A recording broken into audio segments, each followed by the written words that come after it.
A well-regulated militia being necessary to the security of a free state. The right of the people to keep and bear arms shall not be infringed. Cam Edwards, your host. Glad that you've joined us today for another edition of Bearing Arms, Cam and Company. I've got a busy show for you today. Now, I do want to let you know, tomorrow, Wednesday, we are going to have a full wrap-up of the oral arguments which were held on Monday in the Supreme Court in the case of New York State Rifle and Pistol Association versus New York City. Scheduled to join us on Wednesday's program, we're going to have Chuck Michel, president of the California Rifle and Pistol Association, Second Amendment attorney out there on the West Coast, who was there at the Supreme Court for the oral arguments. Also, Amy Swearer, Second Amendment expert at the Heritage Foundation, is going to join us. And we're going to talk a little bit about this case today. I have had a chance to read the transcript. We're also on the program today going to talk about the Second Amendment sanctuary surge in Virginia. And we're going to get to some of your emails and thoughts as well. So, as I said, going to be a busy program. But let's start by talking about what happened at the U.S. Supreme Court yesterday. Oral arguments, as I said, took place in New York State Rifle and Pistol Association versus New York City. I've had a chance to read the transcripts. I got to tell you, the conventional wisdom that's going around that, Chief Justice John Roberts, he seemed inclined to agree with the city of New York. I didn't really read into that. And I looked at the same transcript that everybody else has seen. Yes, the only time that the Chief Justice actually asked any questions was to the attorney representing the city of New York. And he did ask questions about, so if somebody violated your law previously before you revised it, is that going to be a black mark against them if they, reapply for their pistol permit or their premises license? And the attorney for the city of New York swore up and down, no, of course not. Past behavior, that's not going to matter going forward. Honestly, I don't know how on earth the city can make that claim, given the arbitrary and capricious nature of the licensing laws to begin with. Because New York City is not a shall-issue city. You can be denied your premises license or your carry license for any reason or no reason at all, which is one of the reasons why so few New Yorkers ever even apply, because they know that the chances are they're going to get denied. So for the city to say, well, no, we're not going to look, we can look at anything we want to determine whether or not we believe somebody is fit to exercise their right to keep arms, but we're not going to look at any violations of this transport law that may have taken place in the past. I don't buy it. But then again, I don't buy a lot of what New York City has said. Justice Sam Alito and Justice Neil Gorsuch asked some pretty pointed questions of the attorney representing New York as well, in terms of the attempt by the city to revise this law only after the Supreme Court agreed to review it. City of New York defended this law that's in question at the trial court level, at the appellate court level, and only when it got to the Supreme Court did the city say, we better change things. And the state of New York got involved as well, thanks to lobbying by gun control activists who are desperate for the court to avoid hearing a Second Amendment case. So it's pretty clear we do have four justices that the liberal wing of the court that are inclined to moot this case, to say that, all of the live issues have been addressed. I think Gorsuch and Alito, for sure, do believe that the case is still live. Justice Thomas, as is customary, did not weigh in during the oral arguments yesterday. He typically does not ask questions. So it looks like we may have a 4-4 split with Chief Justice John Roberts casting that deciding vote. I just don't see, based on Justice Roberts' questioning and then the follow-ups that we heard from Alito and Gorsuch, pointing out that the city has not really acted in good faith up to this point. I don't necessarily know that Chief Justice Roberts was swayed by the city of New York's arguments. Now, it is a tough case, I will tell you. It's a tough question as to whether or not New York City was able to actually moot this by revising their laws. One of the things, though, that we've seen, and one of the things that several justices have said in recent years is that, look, these lower courts are going out of their way to uphold these gun control laws and ignore what we said in Heller and McDonald. Now you've got the city of New York that's trying to play these legal games and revising this transport law. And by the way, the revised transport law also has some serious constitutional issues. One of the things that Paul Clement brought up, he's the former Solicitor General who's representing the New York State Rifle and Pistol Association. He brought up that, okay, so they revised these laws, but there are still issues here. The law says that there must be continuous and uninterrupted travel. If you are a premises license holder and you're taking your gun outside of your home to somewhere else where you're legally allowed to have it, continuous and uninterrupted travel. Can you stop to get gas? Can you stop to get a cup of coffee? The law supposedly would not allow for that. Now, the attorney for the city of New York said, well, we're not, I mean, yes, that's what the law may say. The law may say that you must be continuous and uninterrupted travel, but that's not how we're going to enforce the law. We're going to allow people to stop for coffee. Don't know if you could maybe, make a slight detour to go visit your mom for an hour. Don't know. That's an open question. But the attorney said that's a new question. So that would require a whole new lawsuit. And this, I think, gets to the crux of the issue for these justices on the court. Are they going to allow this to be a strategy going forward, where cities can pass clearly unconstitutional gun control laws, and they will fight to uphold those gun control laws until they get to the Supreme Court? And once this case gets to the Supreme Court, then they'll change those laws. The revised law may be just as unconstitutional, but in a different way. Are cities and states going to be allowed to reset the clock like that? Send these cases back down to the lower court where people have to start all over again. And then if this case gets back into the Supreme Court, they would tweak the law once again, maybe have another unconstitutional aspect to it. But again, you got to start at the trial court level. Is the Supreme Court going to sign off on that strategy for gun control activists? Because if they do decide to moot this case, we will see more, much more, of what New York City has done here. We will see cities in California, cities in New Jersey, maybe even entire anti-gun states tweak these laws when they are challenged, and the Supreme Court says, all right, yes, we're going to hear this case. They'll change the law just a little bit, and it doesn't matter what kind of other unconstitutional components may be included. They will tweak that law to fit the facts of that challenge, and then they'll say, well, look, the case is now moot. Yeah, there might be some other issues here, but you got to start all over with a whole brand new lawsuit. I would hate to see the court approve this strategy by mooting the New York case. And so it is my hope that they do not. If they do decide to moot this case, we may see what gun control advocates will do if they'll try to adopt this New York strategy in the future, because there are several cases that are right now in conference at the Supreme Court. So the Supreme Court could decide, yeah, you know what, New York City, they did address all of these issues here, so the case is really moot. We're going to, dismiss this case, but we're going to take Rogers versus Grual, which is a challenge to New Jersey's May issue concealed carry laws. There's a challenge out of Maryland that's in conference. There's another case out of New Jersey that's in conference. You've got cases out in the Ninth Circuit that the court could quickly take up if the Ninth Circuit Court of Appeals ever gets off its collective rear end and issues an en banc opinion in the Young versus Hawaii case, which is challenging Hawaii's ban on the open carrying of firearms. So there are a number of other options for the court to hear a Second Amendment case, and they could do so fairly quickly.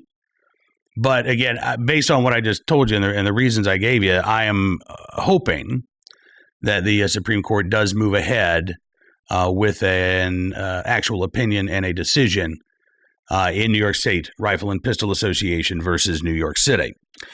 So that was my Monday morning, was getting caught up in early afternoon, reading the transcripts. And then I finished reading the transcripts. I wrote a story going over some of the key takeaways for bearingarms.com. And then I hopped in my car and I drove about an hour or so northeast of Farmville, maybe about an hour and a half, to Louisa County, Virginia, which was one of at least 7 communities in the state on Monday holding votes on Second Amendment sanctuary resolutions. We saw towns, or at least a town, Exmoor, Virginia, which is on the Eastern Shore. They approved a Second Amendment sanctuary county resolution, and Northampton County, Virginia, which is where Exmoor is located, voting on their Second Amendment sanctuary resolution today. As a matter of fact, I'm just looking real quickly because they had their vote Tuesday morning.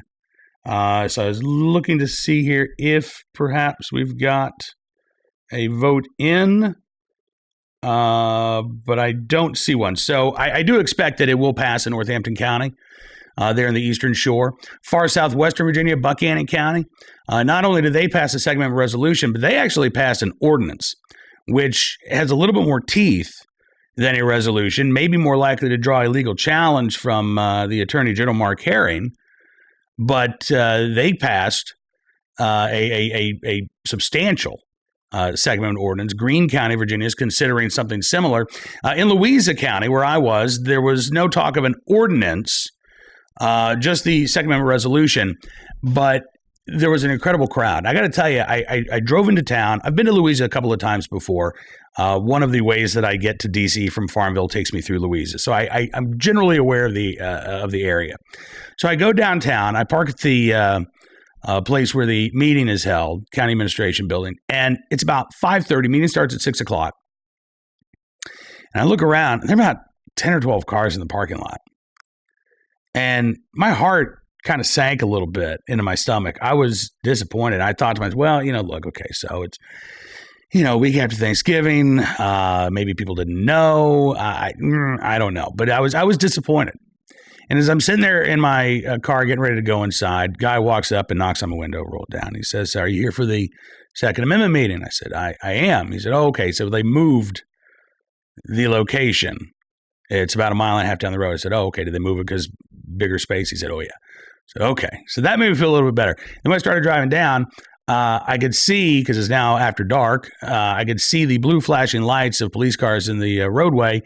They were having to direct traffic because there was a line of cars in both directions trying to get into this gymnasium. I ended up parking about a quarter mile away and walking down to this gym. And I had no idea. I knew it was going to be big because I'm looking at the hundreds of cars. But then when I walked into the gym forum, there were probably 80 or so people just in the foyer area. And there was a big crowd up to the doors of the gym. I was able to squeeze my way inside. And this is what it looked like from inside the gym in Louisa County where this meeting was taking place. Now, NBC 29 in Charlottesville, Virginia, they say about 600 people showed up. It was more than that. There were about 600 people who signed a card indicating that they did not want to speak, but that they supported the Second Amendment Sanctuary Resolution. There were about 49 individuals who signed up to speak, the vast majority of whom were in support of the Second Amendment Resolution, but not everybody there signed that card. So I don't think you can just use the cards to say, okay, well, this is how many people were there. Again, this crowd was absolutely enormous. Outside into the foyer area, as I mentioned, there were dozens more people, a line to get in the door of that gymnasium. And even outside the building, there were a lot of folks that were just, they were either in there for a few minutes, went outside to get some air because it was a little stuffy, or signed the card and then said, okay, I've done my part. And now they're outside socializing and hanging out with their friends. It was, again, this is the second meeting that I've been to in Virginia. I went to Amelia County when a Second Amendment sanctuary resolution was discussed, but not voted on. That vote's coming up. And again, there are about 400 people out there, at least 600 in Louisa County on Monday night. I'm guessing, again, closer to 1,000. We've seen 1,000 in Shenandoah County, Virginia. Hundreds in virtually every one of these supervisors' meetings. Supervisors in Louisa County said on Monday night, biggest meeting that they've seen in at least 10 years. I would love to know what the issue was 10 years ago that brought that many people out to a supervisors' meeting, because honestly, I've never seen anything like this. And I've covered, as a reporter, city council meetings, school board meetings, a lot of county commission meetings, and they're sleepy affairs. Normally you might get 20 people there, and most of them are there for a particular reason. But to see these meetings having to get moved to gymnasiums and to amphitheaters because of the size of the crowd, and by the way, I was the only person that I talked to last night who wasn't from Louisa County. It's not like you're seeing a lot of people ship in from all across the state because they're busy in their own counties right now. So this really is a true grassroots movement, and it's exciting to see. If you are a Virginia gun owner, I would strongly encourage you Find out when your next county supervisor's meeting is. Plan on attending. Get there early. Sign up to speak. I'm going to be Tuesday night in Amherst County, Virginia, which is not far from Farmville, Prince Edward County, Virginia, which is where Farmville is located. They have their Second Amendment sanctuary resolution coming up for a vote on Tuesday, December 10th. Buckingham County, Virginia, also in Central Virginia, they've got their meeting coming up on Monday, December 9th. I will be there as well, and I will be speaking. So again, go to one of these other county supervisors meetings if you have the opportunity. I think it's just incredible to be a part of. But absolutely make sure you're going to your county supervisors meeting, and make sure that you're talking to your county supervisors as well. Now, by the way, I've been talking a lot about this in the state of Virginia just because that's where I live, and that's where I think it's safe to say the bulk of the action in terms of Second Amendment sanctuaries are taking place. However, this is still a growing phenomena outside of the state of Virginia as well. You are still seeing counties in Texas, in Florida. I think they passed another Second Amendment sanctuary county a resolution. And again, this is not something that is just occurring in the state of Virginia. Now, we are seeing some opposition pop up here. I've seen a lot of newspaper editorials pop up recently. Washington Post calling the Second Amendment sanctuary movement mischief makers, intent on sowing chaos in the state. Yeah. The Times News down in Kingsport, Tennessee, right there on the border between Tennessee and Virginia, Tri-Cities area of Bristol, Kingsport, and Johnson City. They've got an editorial. Second Amendment sanctuaries would be dangerous, they say. Yeah, dangerous. They say one of the more foolish and dangerous resolutions making the rounds is the so-called Second Amendment sanctuary status.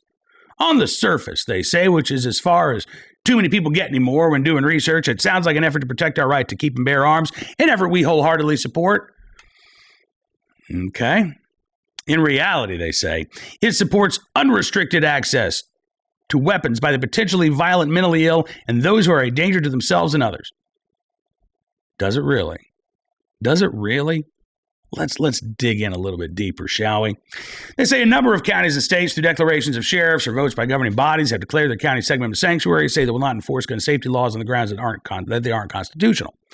What they've said is that they're not going to enforce unconstitutional gun control laws, which is a little bit different.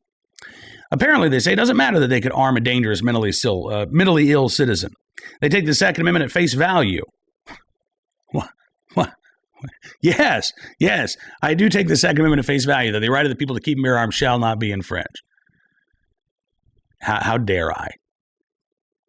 They take the Second Amendment at face value, the paper writes, that every citizen has a right to walk around with a gun on their hip. But while the Second Amendment states that citizens may bear arms, as do militias, it's not what the Second Amendment says. Courts over the years have wisely put in place some limitations. State militias carry automatic weapons, but courts have ruled that citizenry may not. Militias don't undergo gun licensing, but courts have upheld states' ability to conduct background checks. Given countless shootings across the nation, the paper writes, including the senseless and heartbreaking slaughter of children, there have been calls to take away our constitutional right to be armed. Everyone should oppose these efforts and demand this fundamental right be preserved. But, the paper writes, we should also recognize that people who are mentally ill shouldn't have access to weapons. And under current federal law, those who've been adjudicated as mentally defective are prohibited from possessing firearms. Right? That's not the issue. The issue is lowering that standard to take firearms away from people who may not be dangerous and certainly are not being treated by the state's mental health system.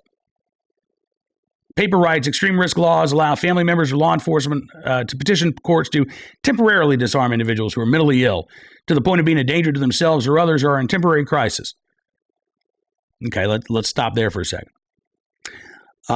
These individuals have not been proven to be mentally ill because under the red flag proposal that's being offered in Virginia, there is no mental health check at all. It's a judge determining with a very low legal standard that somebody may be a threat to themselves or others, and then the response is not to put that individual into custody so they can get treatment Nope, it's simply to take any legally owned guns away that they might possess and then leave them to whatever else they want to do. They've got their matches, they've got their gasoline, they've got their car keys, they don't have their legally owned firearms, but they're out on the streets, even though they've been deemed a danger to themselves or others. What sense does that make? Now, the paper says these laws have been shown to be effective at preventing gun suicides, which make up 2/3 of all firearm deaths in the United States. They've not. I mean, I hate to say it, but they've not. The one study that the paper is probably referencing is a study that was taking a look at Connecticut's red flag law. And the study estimates that for every 20 red flag seizures of firearms, one individual was prevented from committing suicide with a firearm. Not prevented from committing suicide, but prevented from committing suicide with a firearm. The fact is that the two states that have had red flag laws in the books for the longest period of time, Connecticut and Indiana, have both seen their overall suicide rates increase even with these red flag laws on the books. Now, gun-related suicides may have declined, but if the overall suicide rate is still going up, that's evidence that red flag laws are not saving lives. They may be taking people's guns away. They may be turning some people from a gun-related suicide to a drug overdose or to hanging. But that's not saving a life, is it? The paper says these are the very laws that this so-called sanctuary effort intends to block. Does this make any sense? Indeed, it does make a lot of sense. Paper says by obstructing these necessary and critical tools that save lives, again, very much an open question about that, sanctuary resolutions threaten the very residents they claim to protect, and they give ammunition to those who argue to dismantle the basic tenets of the Second Amendment. And there's no doubt, the paper says, about their intent. A resolution sponsored by Sullivan County Commissioners Hunter Locke and Gary Stidham is in direct response to proposed extreme risk laws at the state and federal level. The resolution states that the county is opposed to any state and federal law that infringes on the Second Amendment right for citizens to bear arms. Again, what is objectionable about that? For a paper whose editorial board says we wholeheartedly support the Second Amendment, then what is wrong with a resolution that says we're opposed to any law that infringes on the Second Amendment rights of Americans? The bottom line is this paper likes these gun control laws. And so, therefore, they don't like these Second Amendment sanctuary resolutions, no matter how much they might claim to be supporters of the right to keep and bear arms. They conclude by saying extreme risk laws make sense. They help prevent harsher measures that threaten our Second Amendment rights. No, they don't. That's a crazy argument, by the way, that, well, listen, if we have this red flag law, then maybe we won't have a gun ban. I would remind the editors of the Times News that not only do we have a red flag law that's been pre-filed in the Virginia legislature, we've got a bill that would ban the possession of currently owned rifles in the state of Virginia.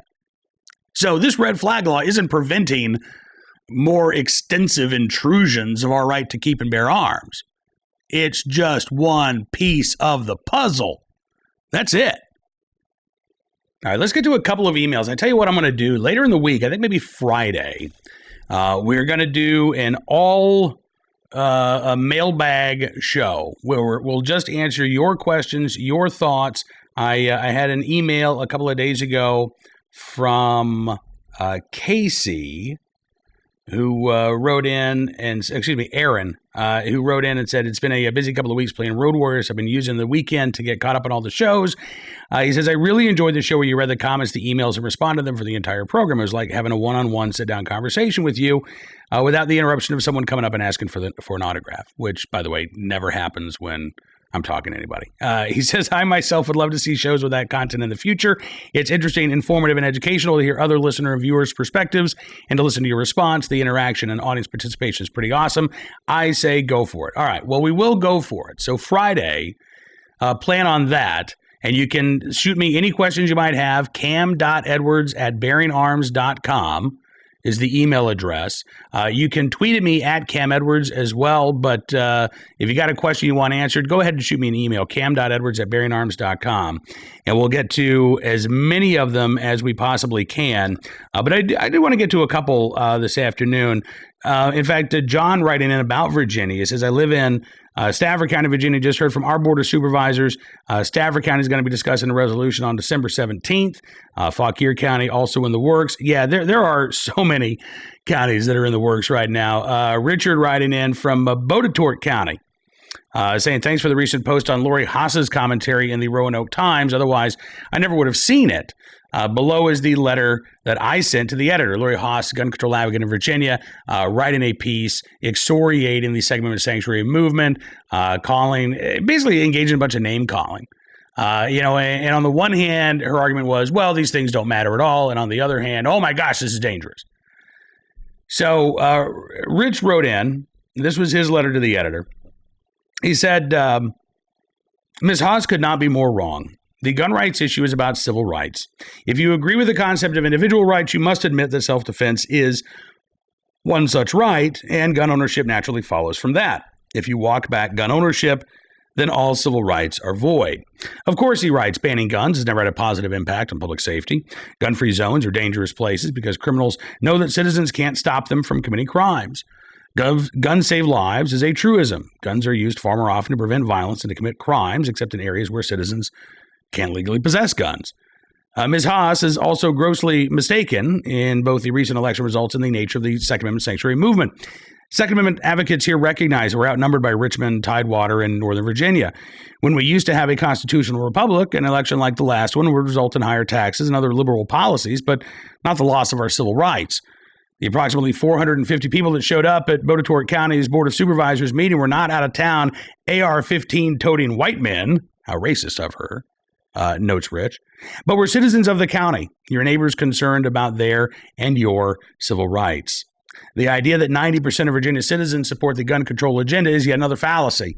Folks who don't own firearms can be forgiven for misunderstanding the misnamed universal background check bill, which Rich calls a pre-confiscation gun registry, and red flag laws seem lovely until you consider that they reverse 1,000 years of legal precedent by presuming guilt based on hearsay. But anyone who actually reads the quote-unquote assaultman's ban might be shocked at the blatant confiscation of legally purchased property guaranteed by the Constitution. Turn in your rifles, pistols, and accessories, or you're a felon. Welcome, says Rich, to China. Ms. Haas is not fooling anyone with her Richmond viewpoint. The people of Southwest Virginia will stand together against those who would ban our rights. Merry Christmas, says Rich.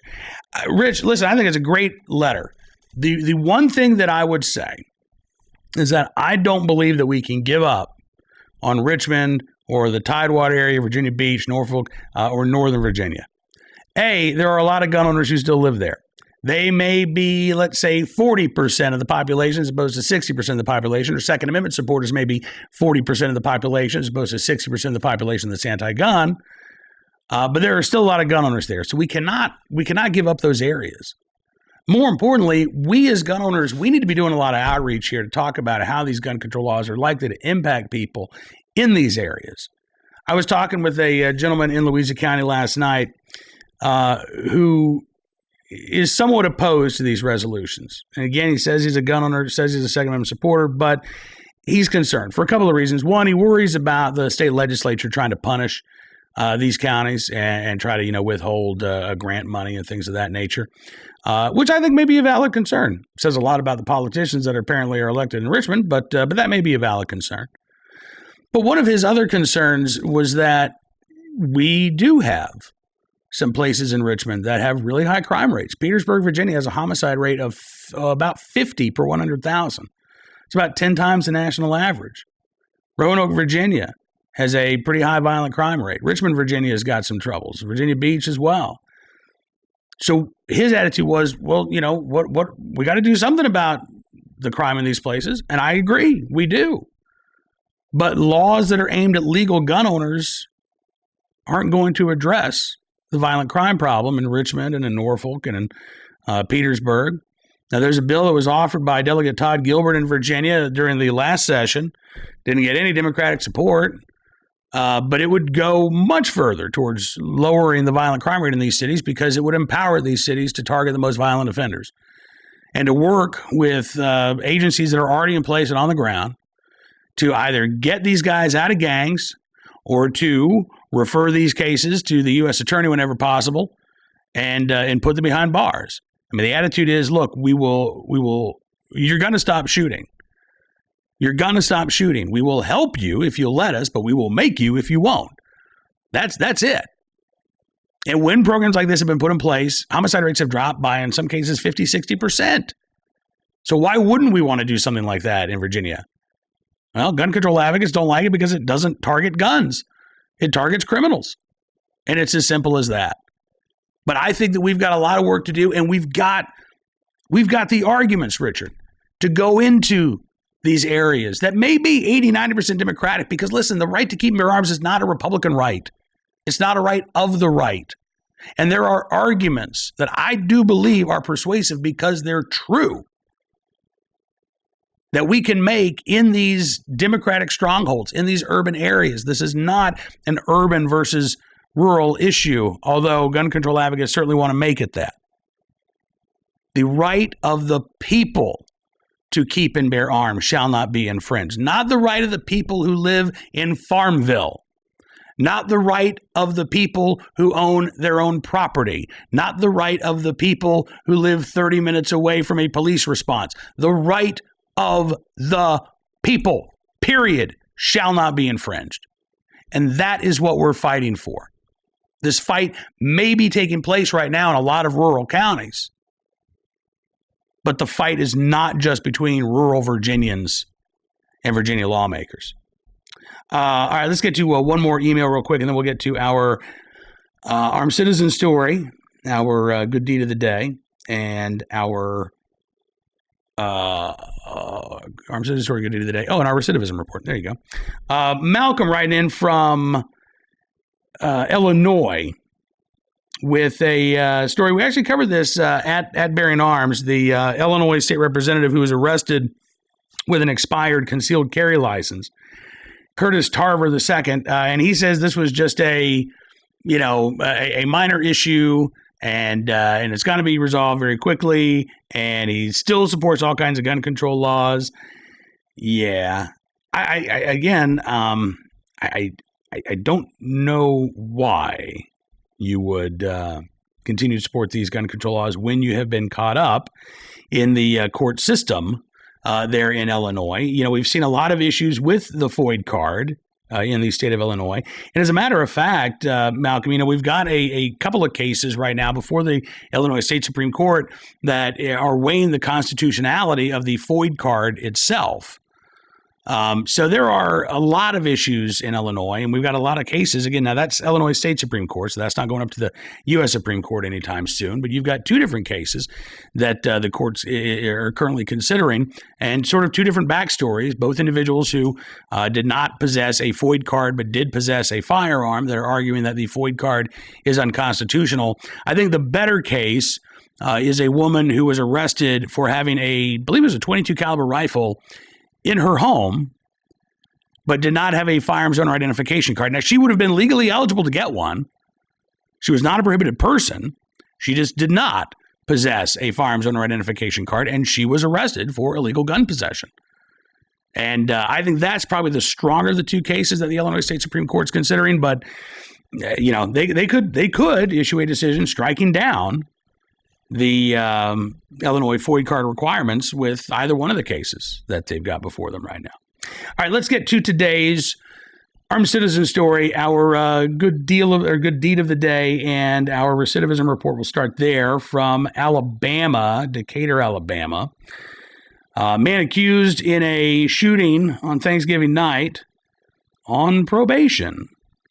Yeah, the Decatur Daily reports that Abdullah El Sayed had been issued a warrant for his arrest 9 days before the shooting on Thanksgiving night. He'd been sentenced in June to 30 months in prison for drug possession and various other charges, but the sentence was suspended according to WAFF.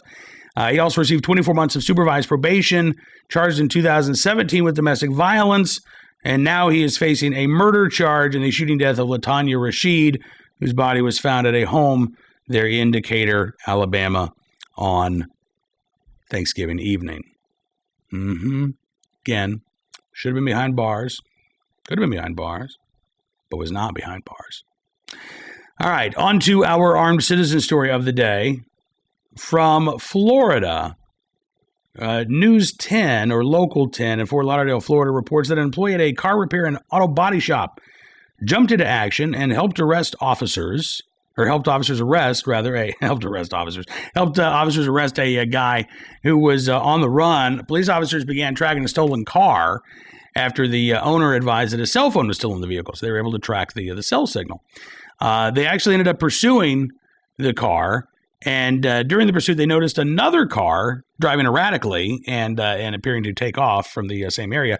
So a couple of officers broke off and followed that car, which ended up crashing. Suspects jumped out of the vehicle, ran, and that is when Carlos Sandy jumped into action. He heard the crash going to Local 10, saw the suspects trying to flee. He said, "We had customers and employees out, and that's when I decided to pull my firearm and stop them." He said, "I wasn't really thinking. Training and instinct kicked in. I just did what had to be done." Sandy's a military veteran. He says that ultimately he was able to zip tie the suspect's hands, actually waited for police to arrive. All suspects involved in the taking of the stolen vehicle, according to Local 10, were eventually apprehended, thanks to the efforts of that armed citizen there in Florida. And finally, our good deed of the day. It was on the Brooklyn Bridge on Monday when Joe Hansen had all of a sudden found himself in the right place and at the right time to save a man's life. The 29-year-old plumber had gotten off of work a little early because of the weather in New York City. So he is on his way back to Brooklyn. He's riding with a buddy. They're going over the Brooklyn Bridge, and they saw somebody standing on the ledge of the Brooklyn Bridge. He began yelling from the passenger side window, "Walk back! Walk back. It's not worth your life," he said. Told CBS 2's Allie Bowman, "I was just trying to express myself as much as I can to him to get him to hear me, for him to listen to me." He said, "It's not worth it. You can change anything in your life, bro, anything." Hansen says there were police officers trying to talk him down, but the man just stood there. Hansen says he was staring straight out in the water. He said, "I made it a point that his life was worth more than whatever his problems are." So as Hansen is crying out, "Hey, man, turn around. It's not worth it." Guy actually turned around. Hansen said he looked at me, so that's how I knew he was listening to me. And he looked at me like he was crying, and he turned around, and he walked back. Officers were able to get the 24-year-old down to safety. He was taken to a hospital for treatment. Hansen says, quote, "If everyone puts out a hand just to help, people will grab it." He said they want help. And Mr. Hansen was in the right place at the right time and willing and able to do the right thing to help that stranger in need. We thank him for his very good deed. That is all the time that we've got for you on this edition of Bearing Arms Cam and Company. Now, tomorrow we're going to be talking again with Chuck Michelle, president of the California Rifle and Pistol Association, also Amy Swearer of the Heritage Foundation, about the New York City gun case. Oral arguments again heard by the Supreme Court this week. Make sure you tune in for that. We'll also be checking in with Philip Van Cleve of the Virginia Citizens Defense League with another update on the Virginia Second Amendment Sanctuary Movement, because we could have another half dozen counties or more adopt the resolution on Tuesday, today. Have a great rest of your day. Thank you so much for being a part of the program. Don't forget you can subscribe to the Bearing Arms Cam and Company show at Apple Podcasts, Spotify, Stitcher, townhall.com's podcast page, and more. You can sign up to become a VIP member of BearingArms.com, get exclusive content as well, like our firsthand reports from Second Amendment Sanctuary meetings. Have a great rest of your day. We'll see you soon.